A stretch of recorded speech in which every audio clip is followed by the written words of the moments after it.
커피가 담아내는 이야기들이 굉장히 많거든요. 직접 눈으로 보면은 커피 맛 이외에도 정말 중요한 부분이 있었네.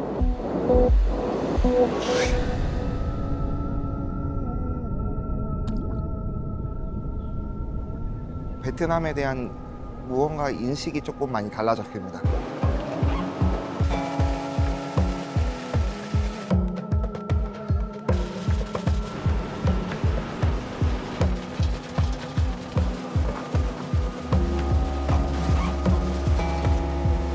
이 커피를 어떻게 소개할까에 대한 부분이 좀 많이 바뀌었어요.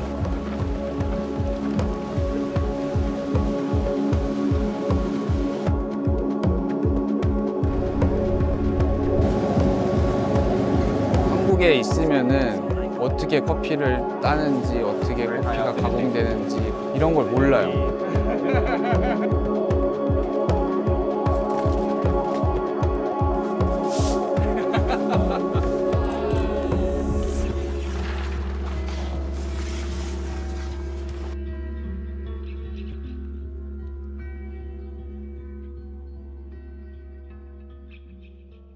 안녕하세요. 킹스 브라운입니다.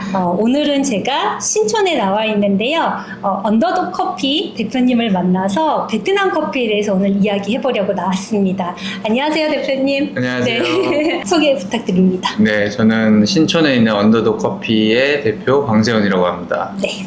반갑습니다.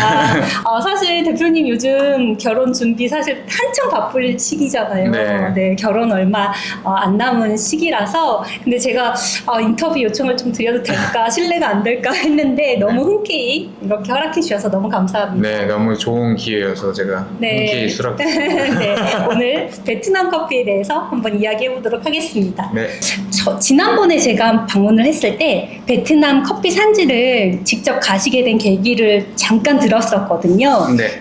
베트남에서 잠깐 사셨다고 이야기를 들었는데 네. 어떻게 베트남에 가게 되셨는지 좀 궁금합니다. 처음에 이제 베트남 가게 된 거는 커피 업계에서 여러 군데 일을 했거든요. 뭐 바리스타로도 일을 하고 트레이너로도 일을 하고 컨설팅도 하고 그렇게 했었는데 어떤 산지에 살고 싶다라는 좀 산지에 대한 궁금증이 있었어요. 그래가지고 뭐 에티오피아나 이런 콜롬비아 이런 데도 너무 좋지만 사실 거기는 살 용기가 안 났고 맞아요. 네. 베트남을 한번 스탑오버에서 간 적이 있었는데 그때 좀 가능성을 보고 기회가 생겨가지고 베트남을 살게 됐던 것 같아요. 그럼 오로지 그냥 커피 산지를 위해서 가신 거였네요. 네네, 맞습니다. 와, 처음에 가셨을 때는 어떠셨어요? 베트남 산지 딱 가셨을 때 인상이. 일단 산지가 제가 생각하던 거와는 조금 다른 모습이었어요. 그러니까 다양한 좀 농부들도 있고, 그다음에 가공 방식 같은 경우도 이제 제가 생각하던 그냥 글로만 배웠던 부분들이 실제로 이제 보게 되면서 그런 부분이 약간 글로만 보던 게 좀 되게 달라 보였고, 일단은 그 베트남 커피에 대한 자부심이 많이 느껴졌던 것 같아요. 농부들에 대한. 베트남에서. 네네네. 그쵸. 아무래도 엄청난 커피를 많이 생산하고 그만큼 수출하는 만큼 자부심도 갖고 있겠네요. 네, 맞습니다. 네. 우리가 흔히 알고 있는 베트남 커피는 네. 베트남 하면 좀 로부스타, 네. 로부스타 하면은 약간 저가 커피 그런 이미지가 있잖아요. 네네. 실제 커피를 직접 대했을 때. 네. 그 초반에는 이제 저도 이제 여행객분들처럼 그런 커머셜한 커피들을 많이 맛을 봤고요. 그래서 조금 실망한 부분이 있었는데 계속 이제 살다 보니까 좋은 커피들을 이제 접하게 되고 특히 이제 파인 로부스타를 처음 접하고 굉장히 좀 놀랐던 것 같아요. 파인 로부스타요? 네네. 이제 파인 로부스타라고 하면 이제 로부스타에서 등급이 가장 높은 로부스타를 파인 로부스타라고 하는데 네. 제가 처음 갔을 때 이제 파인 로부스타가 생산되기 거의 초창기여서 그때도 되게 맛보기 힘든 상황이었고 근데 이제 어쩌다가 이제 소개로 맛을 봤는데 굉장히 우수한 품질이어서 거기에 대한 가능성을 좀 더 많이 느꼈던 것 같아요. 그렇군요. 파인 로부스타. 네. 그래서 조금 이 레벨이 달랐기 때문에 맛의 네. 차이가 좀 있었었나 봐요. 네네. 네. 7월 달인가요? 네. 그 방문을 또 하셨었잖아요. 네네네. 베트남. 그때 어느 지역을 가셨던 거예요?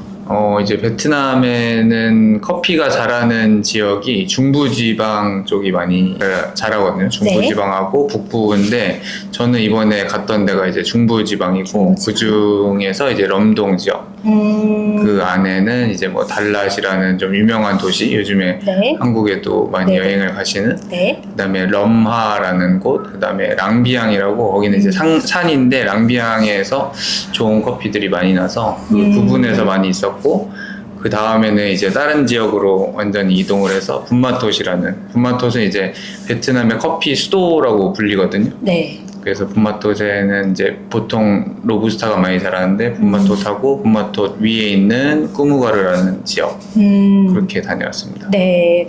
거기 분위기는 좀 어땠어요? 뭐 굉장히 활발했고 예전과 비교했을 때 처음에 제가 이제 커피 산지를 방문했을 때랑 지금이랑 비교했을 때는 이제 기술적으로도 많이 좀 발전이 돼 있었고 그다음에 이제 설비라던가 이런 것도 많이 발전돼 있었고 그래서 네. 좀 감회가 많이 새로웠어요. 예전에는 되게 좋았던 이런 뷰들이 지금 약간 공장이 된 경우들도 있었고 근데 이제 네. 그런 부분들이 아무래도 품질을 높여가려면 필요한 부분이라 그쵸, 그쵸. 또 한편으로는 되게 보기 좋았습니다. 이제 베트남도 좀 뭔가 자동화되고 약간 그런 움직임들이 계속 있나 보네요. 네네네. 네. 베트남 커피가 이제 세계 어떻게 보면 생산국 2위잖아요. 네네. 현장에서 느꼈을 때는 생산 규모가 그렇게 막 크게 느껴지나요? 어떠셨어요? 규모가 그렇게 엄청 크지는 않은 곳인데 그래도 규모가 그래도 파인 로부스타랑 뭐 프리미엄 그다음에 커머셜 이렇게 다 다루는 곳이라서 어느 정도는 그 퀄리티가 있으면서도 규모가 큰 편이라서 그런 설비들이나 이런 것들이 굉장히 공장 규모로 잘 이루어지고 있었고 그다음에 뭐 더 큰 곳들은 사실 이런 농장이나 현지에 있기보다는 오히려 약간 도시들에 있어요. 그래서 이제 생도들이 그 도시로 다 이동하면서 거기서 이제 다시 한번 솔팅이 되고 그런 커머셜한 커피들은 수출 업체에서 굉장히 크게 다루고 있거든요. 네. 거기를 방문해 보면은 진짜 좀 입이 벌어질 정도로 굉장히 큰 그런 창고를 만날 수 있습니다. 저도 한번 가보고 싶네요. 네네. 농장에서는 어떤 방식으로 커피를 가공하고 있나요? 베트남에서는? 일단 로부스타 같은 경우에는 허니 프로세스가 제일 많아요. 허니나 내추럴이 많고 워시드는 이제 거의 없다라고 보면 되고 워시드는 거의 없어요? 네네네. 보통 로부스타 워시드를 찾는데 워시드에 대한 그런 향미가 제 경험상 그렇게 좋지도 않고 그 다음에 로부스타가 워낙 생산량이 많다 보니까 네. 물을 사용하기를 농부들이 너무 낭비가 많이 되니까 좀 꺼려하는 부분들이 있는 것 같아요. 그래서 허니가 가장 많은 가공 방식이고 아라비카 같은 경우에는 내추럴, 허니, 워시드 다 골고루 하는 것 같아요. 근데 이제 그 중에서도 거기도 이제 허니나 내추럴이 조금 더 많이 선호하는 그런 네. 가공 방식이라고 생각하면 되고 네네. 잘 모르시는 그런 엑셀사 네네네. 커피가 이제 또 많이 생산되고 있는데 네. 엑셀사 커피 같은 경우에는 이제 내추럴하고 허니인데 얘는 이제 워시드를 안 하는 이유가 있어요. 워시드랑 똑같은 가공 방식을 해도 그 엑셀사의 뮤실리지가 되게 좀 끈적끈적해가지고 그게 다 안 씻겨 제거가 나가요. 안 되는군요. 네, 그러니까 워시드를 실제로 해도 약간 화이트 허니 정도가 된다고 하더라고요. 그러니까 저도 요번에 이제 화이트 허니 엑셀사를 받으면서 처음 이제 알았던 부분인데 네. 그런 부분도 좀 아마 재밌게 가공 방식을 들으시면은 네. 즐기실 수 있을 것 같아요. 네. 조금 이따가 또 엑셀사에 대해서 좀 더 자세히 이야기를 해보긴 할 건데, 네네. 그러면 그 베트남에서는 네. 어떤 품질이 예전에는 좀 안 좋은 어떤 이미지가 좀 많았어요. 네네네. 베트남 커피 이코 약간 저가의 그런 안 맞습니다. 좋은 품질. 네네. 근데 그런 품질 향상을 위한 어떤 노력이 있나요? 요즘 어떤가요? 굉장히 뭐 젊은 그런 커피 생산자들 위주로 그런 부분들이 굉장히 많이 이루어지고 있고요.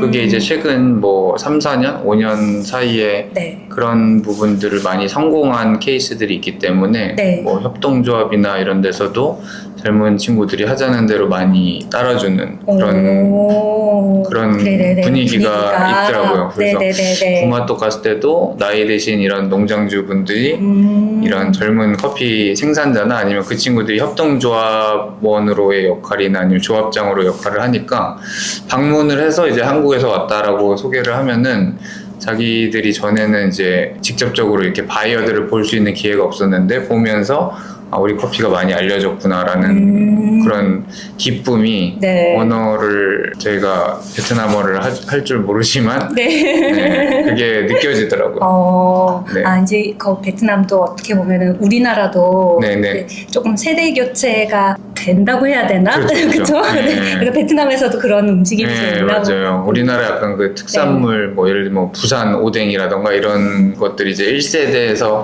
그냥 대량 생산을 했다가 이제는 되게 좀 브랜드화를 시켜서 좀 그 관광 상품이나 특산물로 만들잖아요. 맞아요. 베트남도 약간 그런 식으로 젊은 친구들이 하는 걸 보면서 네. 많이 좀 서포트해주는 지역사회가 그런 분위기라고 생각하시면 될 것 같아요. 네, 그렇군요. 베트남 커피 하면은 네. 이거 맛의 특징이 어떤 뭐 이제 특징이 있을까요? 다 그렇다고 볼 수는 없지만 평균적으로 봤을 때 이제 아라비카는 좀 시트러스한 산미, 베트남 커피 하면은 되게 구수하다라고 맞아요. 생각하는데 아라비카를 네네. 많이 못 드셔보셔서 네. 그렇게 생각하신 것 같고 네. 베트남 아라비카에는 좀 시트러스한 산미가 있고 또 견과류의 그런 맛도 있어서 네. 그게 좀 잘 어우러지는 게 이제 베트남 아라비카의 특징이고 로부스타 같은 경우에는 좀 되게 밀키한 텍스처 그다음에 카카오 닙스 같은 그런 단맛이 기본적으로 있고요. 그다음에 네. 팝콘 같은 좀 구수한 맞아요. 특징들이 팝콘. 있습니다. 네. 그다음에 옥수수. 아까 뭐 말씀드린 엑셀사 엑셀사 같은 경우에는 이제 베트남에서 잭프루트 커피라고 불려요. 그러니까 잭프루트라는 그 열대 과일이 있는데 네. 저는 되게 좋아하는데 이제 약간 호불호가 있는데 드셔보시면 약간 중독돼서 계속 드시게 되거든요. 단맛도 좋고 두리안 정도의 냄새는 아니지만 약간의 네. 꿉꿉함도 좀 있어요. 근데 엑셀사에 이런 좀 잭프루트 같은 향미들이 있고 네. 그다음에 또 특징이 감칠맛이 있어요. 엑셀사 같은 경우에는 다른 거는 단맛이 뭐 예를 들면 초콜릿이나 뭐 네. 카카오나 네네네. 뭐 과일의 단맛이나 이런 게 있다면은 엑셀사는 제가 마셔본 것들 중에 거의 다가 스테비아의 단맛이 있어요. 네, 그게 이제 굉장히 강한 단맛인데. 네, 그게 좀 길게 남아있는 그런 단맛들이 있고 그게 아마 감칠맛하고도 이제 연결이 되면서 매력적으로 다가오는 그런 커피가 아닐까 그렇군요. 싶습니다. 네. 네. 지난번에 이제 처음에 엑셀사 생도 가지고 오셨을 때 네네. 저희한테 요거를 조금 다크하게 로스팅을 해서 네네. 먹어봐라 해서 주신 그 커피가 네. 저희가 조금 이제 미디엄 다크로 아마 로스팅을 했을 거예요. 네. 굉장히 달면서 완전 꼬냑 같은 그 맛이 네네. 너무 인상적으로 네. 느껴졌었거든요. 맞아요. 네, 딱 먹자마자 이거 꼬냑 아니야? 네네. 네, 약간 그런 느낌이 들 정도로 꼬냑의 향과 네. 그리고 단맛 이런 네. 게 좀 강하게 좀 느껴졌었던 그런 네네. 커피였는데 맞아요. 그런 엑셀사의 또 다양한 매력을 좀 느껴보시면 좋을 것 같아요. 네. 네. 굉장히 매력적인 커피라서 네. 어디서 찾아보신다면 엑셀사 꼭 한번 드셔보시길 추천드립니다. 네. 이제 리베리카 품종을 조금 네. 얘기를 해볼게요. 사실 원래는 이제 우리가 뭐 아라비카, 로부스타, 리베리카 네. 이렇게 네. 뭐 품종을 이야기하게 되면 맞아요. 리베리카에서 변종으로 분류됐던 엑셀사랑 클라이니 품종이 네네네. 최근에 이제 유전자 검사를 통해서 네네네. 이 세 개 품종이 완전 별개다, 독립적인 품종이다 이렇게 좀 알려졌어요. 네네. 네. 지금 그 베트남에서는 엑셀사를 재배를 하고 있는 네네. 건가요? 원래는 이제 리베리카라고 불렸는데 네네. 작년 이제 8월 정도에 네이처지에서 정확하게는 엑셀사 품종이다라고 해서 네네. 엑셀사로 분류가 되면서 베트남에 있는 대부분의 리베리카는 이제 엑셀사라고 보시면 될 것 같아요. 근데 이제 리베리카라는 이름을 많이 썼기 때문에 계속해서 그렇게 사용하기도 하고 네. 그다음에 정확하게 표현하는 곳은 엑셀사라고 하고 그다음에 그 두 이름 다 쓰는 다 쓰고 있어요. 곳도 있어요. 아, 네네. 네. 제가 지난번에 이제 여기서 커피잉 했었잖아요. 네네. 엑셀사 커피를 마셨을 때 굉장히 맛이 인상적이었어요. 네네. 조금 다른 커피들하고 다르긴 하더라고요. 네네.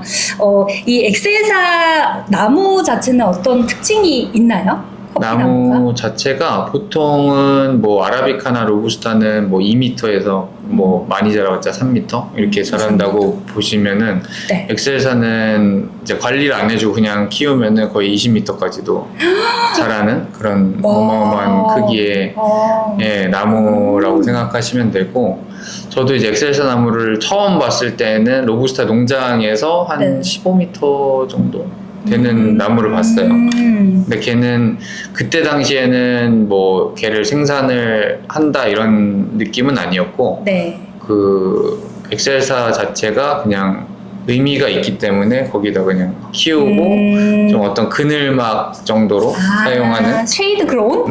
네, 맞아요. 그러면 그렇게 키가 크면은 그만큼 열매도 많이 열리는 거 아닌가요? 뭐 열매도 꽤 아라비카보다는 많이 열리는 걸로 제가 알고 열매도 있고, 많이 열리고. 너무 크기 때문에 이제 직접 생산하는 거는 이제 3m에서 5m 사이로. 관리를. 따야 되니까. 네, 맞아요. 관리해야 근데도 되니까. 어쨌든 사다리를 타고 올라가서 네, 좀 이제 아라비카랑 로부스타랑은 다른 점이죠. 네. 시장에서 그 엑셀사에 대한 평가나 반응은 어때요?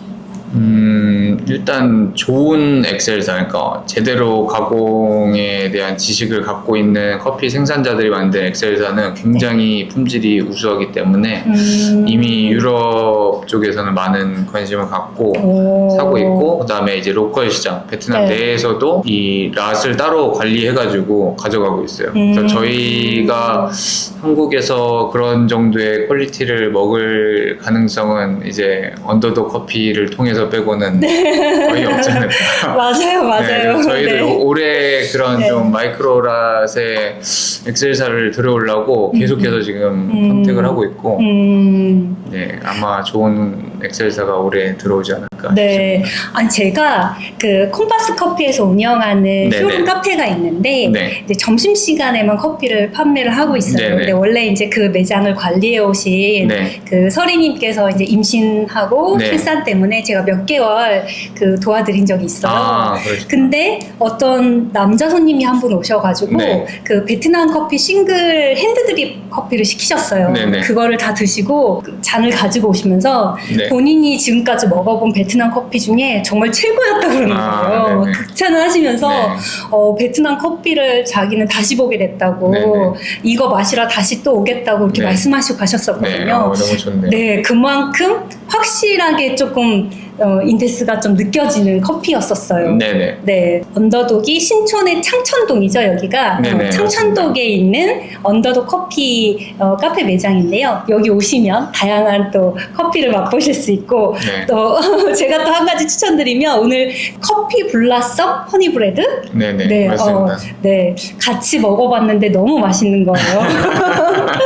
네, 굽는 시간이 조금 걸리기는 해도 충분히 좀 기다릴 가치가 있는 것 같습니다. 한번 네. 오셔서 같이 드셔보시면 좋을 것 같아요. 네. 제가 마지막으로 네. 산지에서 좀 가장 기억에 남는 기억이 있으셨거나 네. 아니면은 뭔가 베트남 현지를 가보고 싶다 하시는 네. 분들한테 좀 팁이 될 만한 정보가 있을까요? 일단 산지에서 저는 제일 기억에 남았던 게, 산지를 워낙 많이 방문했는데 이번에 방문하면서 가장 좋았던 게 그 랑비앙 산 쪽에 가면은, 아까 말씀드린 그 달랏 근처에 랑비앙 산 쪽에 가면은 크오라는 이제 소수민족이 살고 있어요. 근데 저희랑 이제 거래하는 파트너 중에 한 분이 일본 분이신데, 거기 이제 총괄 커피 프로듀서로 있고 소수민족들과 함께 커뮤니티를 형성해가지고 커피를 생산하고 있거든요. 굉장히 좀 의미 있는 곳이고, 네. 이제 저희 한국의 이제 로스터나 이제 커피 바이어분들 같이 가셔가지고 거기서 교류를 하면서 커피를 맛본 것도 좋았지만은, 저희가 음식 대접을 되게 농장에 가면 많이 봤는데, 그때도 네. 이제 저희가 초대받아서 갈 때 달랏에 한인마트가 있어가지고 네. 거기서 이제 김치랑 한국 식품들을 사가지고 가서 요리를 같이 해서 삼겹살이랑 뭐 김치찌개랑 오, 네. 해서 먹었어요. 그래서 네. 그런 거는 이제 저도 굉장히 처음 있었던 네네. 일이라서 그 네. 순간들이 되게 기억에 남고, 그러면서 조금 더 약간 이 관계들이 끈적끈적하게 잘 발전되지 않나 싶어서 네. 그 순간들이 가장 기억에 남습니다. 네. 그리고 뭐 이제 베트남 산지 처음 가시는 분들은 커피를 농장 투어를 하는 곳이 있고 안 하는 곳이 있어요. 네네. 근데 이제 가끔 가다가 나는 커피 농장 투어를 하는 것보단 전문적인 곳을 갈래라고 해서 직접 연락해서 가는 경우들이 있거든요. 근데 이제 그런 경우들이 이제 농장에서 꼭 그렇게 좋아하지는 않아요. 물론 어쩔 수 없이 이제 찾아오니까 받아주시는 경우도 있는데, 아, 그렇군요. 예, 그분들은 이제 생산을 해야 되는 그쵸, 분들이고, 그쵸. 그런 맞아요. 되게 바쁜 시즌에 네. 커피를 직접적으로 이제 구매를 하는, 뭐 구매를 한다 해도 뭐 좀 1, 2kg를 사는 게 아니라 진짜 뭐 대량으로. 몇백 킬로, 네, 뭐 몇백 톤으로. 톤을 사는 분들이 아니라 그냥 투어를 하러 오신 분들이 그렇게 연락을 하면은 좀 당황하는 경우들이 있거든요. 그래서 그런 부분을 좀 미리 가셨던 분들한테 한번 잘 양해를 구하고 이해관계를 좀 형성을 한 다음에 네. 방문하시는 게 좋을 것 같고, 네. 그런 곳이 아니더라도 요즘에는 이제 커피 농장 투어가 워낙 잘 돼 있어서 네네. 네, 겸업을 하는 경우가 있어요. 관광식과 그다음에 생산 둘 다 하는 경우도 있어서 그런 데를 먼저 방문을 하시고 농장이 어떻게 돌아가는지를 한번 체크해 보신 다음에 더 전문적인 데도 방문해 보시는 거를 추천드려요. 네, 감사합니다. 네. 저희 킹스브라운 구독자분들 중에서도 만약에 베트남 산지를 가보고 싶다 하시는 분들 저희 킹스브라운하고 언더독 커피 같이 이렇게 좀 조인해서 네. 한번 가보는 것도 좋을 것 같아요. 네. 언제 한번 그런 이벤트도 한번 네, 마련해 보면 좋습니다. 좋을 것 같습니다. 네, 오늘 너무 귀한 시간 내주셔서 좀 너무 감사드리고요. 아닙니다. 다음에 또 재미난 또 네. 베트남 커피 이야기 기회 되면 같이 나눴으면 좋겠습니다. 네, 감사합니다. 감사합니다. 꿍.